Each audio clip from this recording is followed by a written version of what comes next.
Assalamualaikum warahmatullahi wabarakatuh. Saya Ilham Jaya Kusuma dan kali ini saya sudah bersama Kak Fida sebagai narasumber wawancara saya hari ini. Selamat pagi Kak Fida. Selamat pagi. Baik, langsung saja kita ke pertanyaan utama aja ya. Jadi menurut Kak Fida ini apa sih produk halal itu? Produk halal itu produk yang diproduksi, diproses, dan disajikan sesuai dengan ketentuan syariat Islam.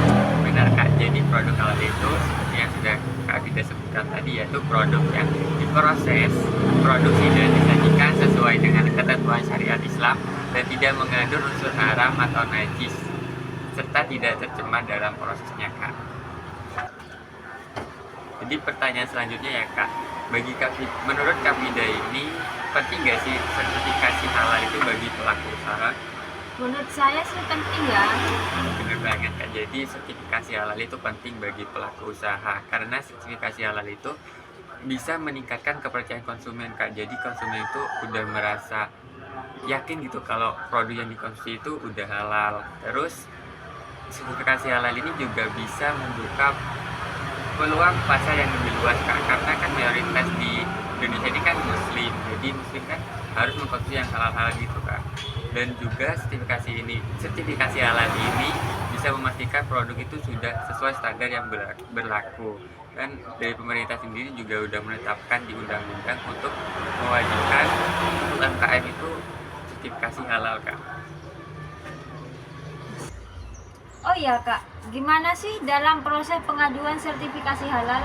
Prosesnya itu cukup mudah sih Kak. Yang pertama itu cukup kakaknya daftar ke BPJBH dulu, bisa ke kantornya langsung, bisa ke website di Halal. Terus yang kedua nanti LPH akan mengecek dokumen yang sudah kakak unggah atau sudah kakak setorkan ke kantor itu. Terus nanti akan dilakukan audit ke tempat produksi, ke tempat usahanya kakak. Nah, terus kalau udah di audit dan sesuai, nanti akan ditetapkan oleh MUI kalau si usahanya kakak ini udah halal. Nah, kalau sudah MUI mengeluarkan fatwanya, nanti terakhir akan diterbitkan sertifikasi halal oleh BPJBH Kak. Seperti itu prosesnya. Untuk dokumen dan persyaratannya apa saja sih Kak?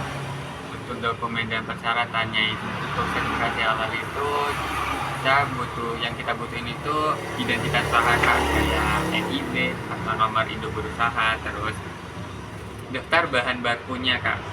Jadi nanti di list apa aja bahannya, terus proses produksinya, dan juga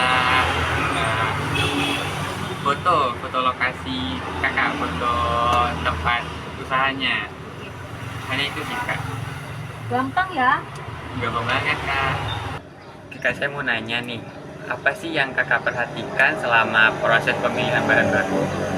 Kalau aku sih Kak, pemilihan bahan baku halal itu dilakukan dan dipastikan bahan yang berasal dari sumber halal sih, yang memiliki label halal dan tidak terkontaminasi haram. Yang najis gitu ya Kak? Iya, dan najis sih.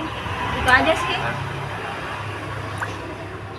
Jadi Kak, selain proses pemilihan bahan baku itu, proses produksi itu juga bisa mempengaruhi standar halal Kak. Maka dari itu, proses produksinya itu harus dilakukan dengan alat dan tempat yang tidak tercemar najis, menggunakan bahan yang halal dan tidak tercampur dengan bahan yang haram sepanjang prosesnya, mulai dari proses pembuatan sampai ke pengemasan Kak. Oh, oke. Ada beberapa tantangan yang biasanya itu dihadapi UMKM Kak untuk penerapan manajemen produk halal ini. Beberapa diantaranya itu kayak pemahaman tentang prosedur halal ini masih kurang, terus kayak keterbatasan biaya sertifikasi juga, dan juga itu biasanya kesulitan buat mencari bahan baku yang sudah terverifikasi halal. Oke, kerasa ya Kak, semua pertanyaan sudah terjawab semua. Terima kasih ya Kak Fida sudah bersedia untuk saya jadiin narasumber. Sama-sama. Terima kasih. Wassalamualaikum warahmatullahi wabarakatuh. Waalaikumsalam warahmatullahi wabarakatuh.